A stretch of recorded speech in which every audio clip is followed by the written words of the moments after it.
Hello and welcome to the big picture.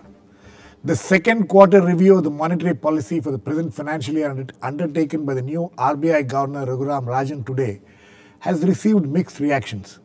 His decision to increase repo rates by 25 basis points to keep the inflationary trends under control has been appreciated by some quarters, while others feel it won't be enough. Meanwhile, the familiar growth versus inflation debate is heard again. The appointment of Rajan has raised a lot of expectations not just within India but also abroad. His decision to increase the repo rate just 1.5 months back had been received with surprise and disappointment. However, this time around the expectation was that he would raise the repo rates and he didn't disappoint. Rajan has made it clear that he is more bothered about controlling inflation, ignoring the criticism that it will affect growth. So today we will look at his latest policy pronouncements and whether he is on the right track and what would be its impact. To discuss this, I have with me Renu, Kohli, former staff member RBI and International Monetary Fund, R.V. Kanoria, former president of FICCI, Dr. Praveen, Center for Economic Studies and Planning at the JNU, S.K. Sarkar, Chairman, Economic Affairs Committee, PhD Chamber of Commerce, and Subhomoy Bhattacharjee, Deputy Editor of the Indian Express. Welcome to all of you. Mr. Kanoria, I would like to come to you first. Has Raghuram Rajan been able to give the industry any hopes? I think if we look at the monetary policy, it is a very balanced policy in the sense that in order to bring interest rates down, obviously the repo rate plays an important part, but at the same time liquidity also plays an important part. Right. So what Raghuram Rajan has done is that he is using some very unique tools like MSF and term repo increase from 0.25 to 0.5% to actually increase the liquidity in the market and bring down the cost for the banks, which in turn should get reflected in interest rates. So whereas to control inflation, he is increasing the repo rates, at the same time he is ensuring that businesses don't suffer as a result of lack of liquidity. And I think in this situation where we are entering a busy season and the festive season, liquidity is going to play an important part in stimulating demand and keeping the markets going. And you can see that it is reflected in the reaction of the stock exchange, where this market has gone up by more than 300 points and right. It's almost reaching the record levels that it had ever reached. So the second aspect is that Raghuram Rajan has delivered on the expectation. The expectation was that repo rates would go up by 0.25% and that MSF would be also eased. But he has added to it by giving a relief also on the term repo, which is increased from 0.25, as I said, to 0.5. So he has actually delivered more than the expectation, and I think that is also reflected in the market. Now, if I come down to the growth and inflation debate, yes, I don't think that enough has been done and not much can be done in terms of monetary policy. I think there is also a responsibility of the fiscal policy to offset whatever is being done in terms of inflation by looking at other methods to stimulate investment. Okay. And there I think one issue like clearing ground realities is being handled by the cabinet committee on which has been formed to speed up yes, projects. But other than that, I think there are a host of fiscal measures which can be taken by the finance ministry, which can actually stimulate investment and growth. Okay. So I think Raghuram Rajan has done a very balanced approach in both his monetary policies. The first one stabilizing the rupee, and the second one creating sufficient liquidity, which is the need of the hour, and controlling inflation. So I think there's little that I can find in terms of criticism of the policy. I think the fiscal policy needs to be in tandem with monetary policy for growth. Okay. I think Rajan and his colleagues in RBI will be very happy with what you said. Renu, Kohli, you know, this growth versus inflation debate, once again people are saying that, you know, this is going to curb growth, and some people even feel that this won't be enough to curb inflation.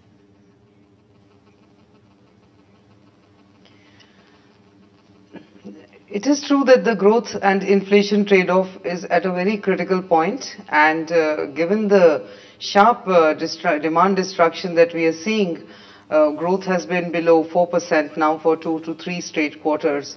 And if we take 6 quarters, then the average is even below 5%. So there's definitely a huge amount of demand slowdown that we are seeing.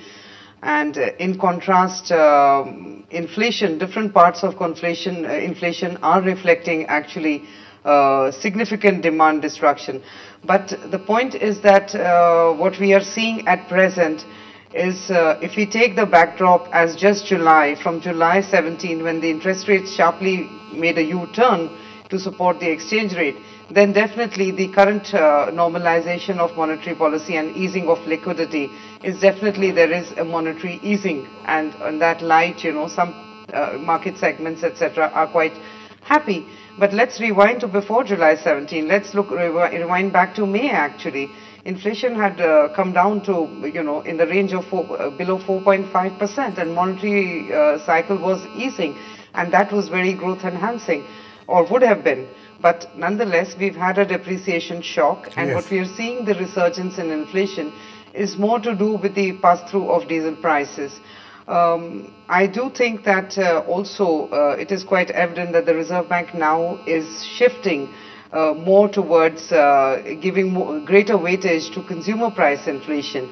And clearly the RBI has used this opportunity to normalize interest rates and raise the policy rate, bringing it closer to the consumer price inflation index rather than the WPI. Right. And that is also a bridge that we are seeing. And overall structure of interest rates is higher, and I do think, I differ at this point that I do think that interest rates are hurting growth, and certainly at least that portion of nurturing to growth is going to be absent for a while now. But the consumers, if we take in conjunction with the fiscal contraction. Okay, but the ordinary consumer seems to be going to have some problems because the EMIs are expected to go up. But okay, coming to you, Dr. Praveen Jha. Praveen, you know, this whole aspect of combating inflation, you think Rajan is on the right track on this? And where do you think this will lead to? You know, because people are expecting that in the next review he may increase the repo rates further. You see, given a certain kind of fundamentalism which has set in the policy quarters as regards the role of RBI and the, in a sense, dependence on this particular instrument to combat inflation, that itself is fundamentally misplaced, as we have discussed several times.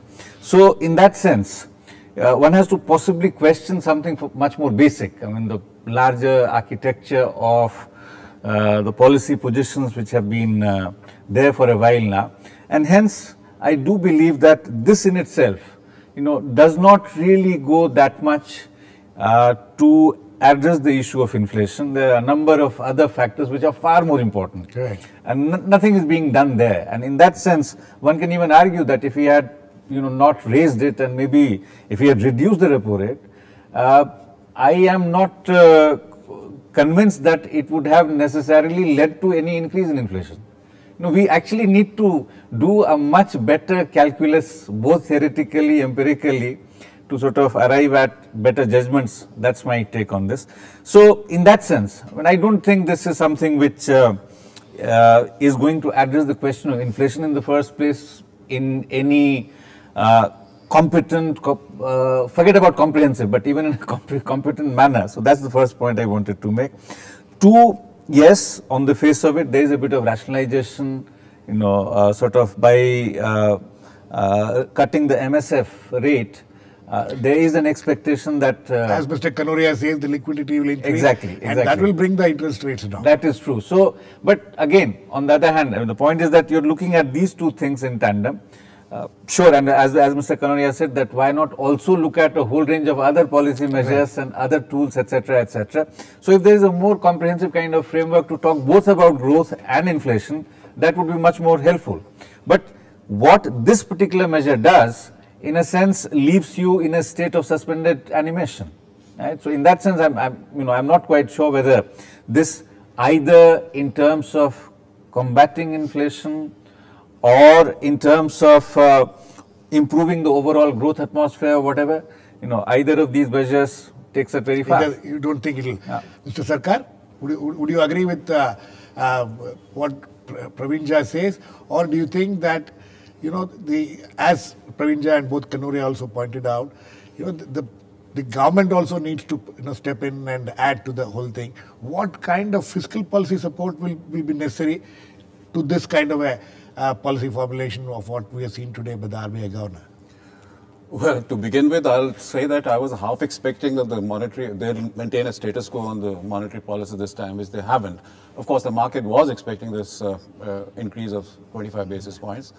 Coming back to your point of the fiscal policy going hand in hand with the monetary policy, yes, there has to be a very aggressive fiscal policy which must go hand in hand with the monetary policy for this nation to move forward, which is not happening. And the monetary policy is somehow becoming the policy, and that is really hurting growth. And for an emerging nation, for a developing nation like ours, with so much of potential, such a large country that we are, growth has to have a significant role in the development of our country, which is just not happening. I mean, we are more or less, we're trying, somehow we have become reactive rather than active. So we tend to react to a situation rather than think of, or rather than vision out a situation, which we just do not seem to be doing. And this is where I think the role of the North Bloc is important, and they must come in, which they are not doing for the time being. If you look at the inflation part, I have really not been able to understand why is inflation targeting such an important factor, especially for a nation like ours. I would even go to the extent of saying that this is a kind of an imported policy. We are not a Western nation. We are an emerging nation. And here we have such a large domestic market, production being consumed by the people is not a factor at all. I mean, we do have that market, a ready-made market. It's like saying that you just build a road for me, I'll find the traffic for you. I mean, it's not an issue at all here. So the major part, I think we are really missing the point. Why is it inflation? And in any case, how is Mr. Rajan, Governor Rajan, going to control inflation through increase of repo rates? Because this is a supply side problem. If you look at your food inflation today, you are at 18.4%. Right. Now that's a supply side problem. It is nothing to do with your monetary policies. You can't control policies through this. Of course, he's tried to balance it. I must accept that he's tried to balance it by bringing liquidity in the system. But you are not Ben Bernanke. Please understand that. He killed inflation. He actually killed inflation by bringing in $85 billion every month. But that he hit the price with such a huge amount. We are not in a position to do that. Right. So we must understand where we stand and how good are we at everybody has his own strengths and weaknesses. You need to diagnose yourself first. Okay, Mr. Sarkar, but the question is, what are the avenues available for the governor to do whatever he has done so far? Let me come to Subhomoy. Subhomoy, you think that, the government and the RBI governor, now that he's a new governor, handpicked by the Prime Minister and hoping that, he will turn things around. You think there is some kind of a proper coordination, understanding between the Finance Ministry and the RBI governor? Do you see that now after today's policy announcements? And the kind of fiscal policy measures which he is expecting from the government, do you think it will be coming through? No, if you see that in terms of the fiscal support that the government can provide, frankly speaking, in the run-up to the elections, there's very little room for that. They can do. So that's practically ruled out. In that context, it is very necessary that what Governor Rajan is doing. See, the only instrument that an RBI has, a central bank has, is the rate of interest. Right. And with that, to try to do multitasking of growth and inflation and several other factors is frankly asking for disaster. Right. And that's why he says that I'll look at inflation. Now, why inflation? Simply because inflation is a problem which hits every segment, and especially it is the poor the hardest. Yes. So right now it's at a peak. Almost. It's at its peak. So we have seen the impact that inflation has. Is it adequate? As Mr. Sarkar is saying, as Mr. Praveen is saying, it is not adequate, because obviously there are structural issues. But does it mean that therefore we don't go in for it? No, we do have to go in for it because there's no other way for the monetary policy to tackle the present situation. Remember, we are coming out just out of the impact of a Fed taper, which played havoc with our rupee. We just want to ensure... And there is also the danger of it coming again. Exactly. So we just want to ensure that the next time when it happens, we reach there in a reasonably much better condition. We know what it did to our economy just a few months ago. We just want to ensure, and the best way to ensure that is to get the inflation part of the story to some extent sorted out. Okay. Mr. Kanoria, you think that the industry, the expectations of the RBI governor and also the general expectation by the analysts also that this would improve some of the sectors in the economy. Which are the sectors you think will be affected positively and which are the sectors which will be affected negatively? You know, I don't think the monetary policy is going to improve any sectors of the economy. It is going to improve a lot of sentiment, and I think sentiment is going to play a more important part than anything else. On the fiscal side, I think there are many suggestions which I have. Yes. Of course, the finance ministry is already looking at controlling the fiscal deficit, which is the primary cause for inflation, because government's expenditure has shifted from investment expenditure to consumptive expenditure, which is actually fueling inflation. Right. So fiscal deficit control is very, very critical. I think that's important. I think the government steps in order to control the CAD have also been effective. The control on gold and to reduce the deficit, which has actually stabilized the currency.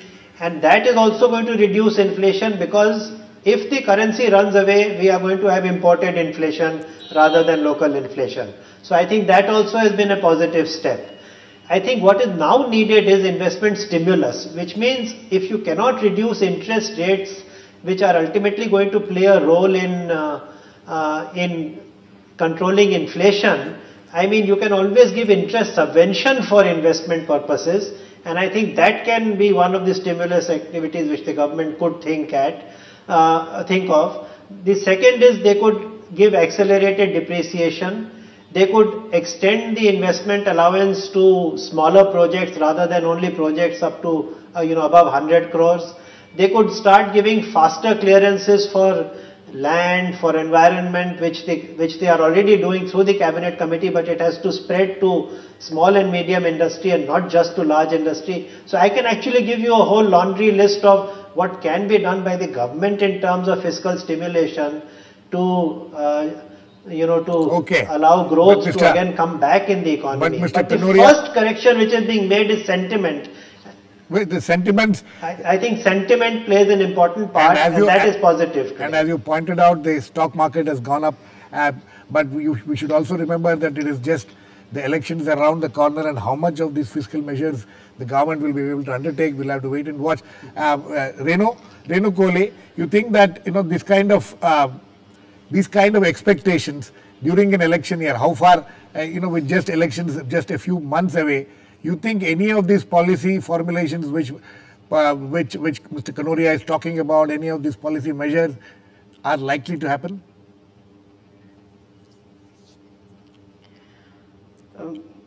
In theory, in principles, investment incentives are actually can be very, very effective, and historically they've been proven very effective and stimulating, not just in India, but in cross-country perspective. Having said that, the question is right now that it is a time of fiscal contraction, and clearly that is the need, because the downgrade threat is quite real. So there is no fiscal space. Let's not forget that any investment incentive eventually has to devolve upon the government balance sheet. Exactly. That said, given the fact that there is elections ahead 6 months down the line, the uncertainty is not coming just from the point of view of interest rate movements in interest rates and inflation. There is significant uncertainty on the political front as well. Right. And in that scenario, I don't quite see a significant investment revival. Where I do see some stimulus is actually export-linked investments. Perhaps not fresh addition or new addition to capacity, But perhaps existing capacities will start getting used, assuming that external demand holds. Frankly, that's the only source of growth one can see ahead, and a bit of the boost from good monsoon. So these are the two growth drivers that we can see in the next 6 months. I'm not sure that even the projects that are cleared, any businessman would have to take a view 6 months, 1 year ahead. And there the inflation and interest rate movements matter very much, apart from the fact that the environment is right now riddled with a significant amount of political uncertainty. Okay. So in summary, I think the investment subvention, etc., perhaps there's not enough time and space, both. Okay. Praveen? Yeah. You know, one more thing which I wanted to flag in this, we are running out of time, is about the growth rate which the RBI today, it says it has brought it down to 5%. Right. It's very interesting. It is almost on the lines of what the World Bank and the IMF has said. IMF, of course, said 3.7%. So the finance minister was, very furious, was livid when. But you think this, the RBI's forecast is much more reasonable? I think so. I think, in fact, I've been saying this now in your program for the last almost 1 year now, that it would be anywhere between 4.5 to 5, that kind of range. And, finally, everyone is settling around that kind of view. Yes. So in that sense, it's probably a good idea to settle somewhere there instead of, keep talking of 6% and, 7% and so on, etc. But with reference to your other question, some sectors, clearly they are sort of feeling very upset. Yes. For instance, garment exporters, they're saying that, this is going to hurt their exports, etc. The car manufacturers, So the whole range of sectors which are feeling quite unhappy about it. And I think in particular, the SMEs, they probably feel the pinch quite a lot because of all this. So I think that's what Mr. Kanoria was saying, that we should be brought down to the SMEs also. Right. So I think it's important. I think given the situation, my sense is that probably it was not such a wise decision, because, as I said, given the fact that inflation is to a very large extent because of structural reasons, as he says, it's a supply side problem. A supply side problem. This is probably not going to make too much of a dent on inflation. On the other hand, whatever little positive prospects for some of these segments and sectors that we have, that may get affected. Okay, Mr. Sarkar, which are the segments which are going to be affected seriously? Before I answer the question, if I can take a second on the fiscal deficit. Yes. You see, the fiscal deficit for the financial year 2013 was contained, but how? Now that's very important. The expenditure, the planned expenditure was brought down by 1.1 lakh crores. And that would obviously affect your growth and your GDP, which is reflected in the first quarter of your 2014, where your GDP was just 4.4%. So maybe that's not the answer to just controlling. I'm sorry, I'm just going a little out of the way. But with the fiscal deficit, as far as your question on the segments which are concerned, obviously the interest rate sensitive sectors are going to be affected the most, which according to me would be real estate, automobiles, and of course the consumer goods. So these are areas which will be affected by this, but then overall also, as I said, business would be affected by an increase in the repo rate, because the only advantage that we have, that the corridor between the repo rate and the MSF has come down to 1%, which is a very, very healthy sign. But we remain very vulnerable to interest rate movements, and the medium and the small sector would obviously be affected very much more than the large sector. Okay, Subhomoy, last final question to you. You think that what Mr. Kanoria says, that this MSF is going to increase more stability, but as of now, everybody's whatever analysis we have seen so far from the afternoon is that the ordinary common man is going to be affected because some of the EMIs will go up and things like that. But do you agree with Mr. Kanoria that because of the MSF relief, the interest rates may come down? In India, most of the battles are fought on either in the name of the landless, the financial inclusion, and similarly in industry in the name of the SME. They'll be hurting the SME. That's a clincher of an argument. You can't argue against that. But I don't think it's really as cat and rat as that. Inflation, first of all, is a bad thing. So if interest rate rises on deposits, that actually will give the common man a chance to earn positive real interest. So that's good. Second, even for industry. But at the same time, the EMIs go up and it will get balanced out. Yeah, it get balanced out. And remember, we are all affected by interest rates today. It's more than industry. Everybody, especially the lower middle class, they take every good on interest, on installments. So they are affected by interest rates. Right. So there is an issue there. But the question is whether they would be, whether you take that or whether you expose them to a much more ruinous effect of inflation. It's frankly a delicate balance which is being played out. And that's where the problem is and where Rajan is taking a call, which I think is the right call to take. So you think Rajan is taking the right call, and he has very quickly, I'll make a point on the liquidity side. See, you have this swap arrangement which RBI has raised 3.5%. I think it's a very innovative idea. Definitely yes, and it should bring in about $15 billion. But the fact remains, would that help the credit growth? It may not. Because this FCNR deposits are for 3 to 5 years. Yes. I need funds for 10, 15 years. So there's a gap. That gap has to be bridged. Okay. I think on that note, half a sentence if possible. Half a sentence. It's a call which is hardly a call. It's not. It's hardly a call. Anyway, it's not an easy job being the RBI governor.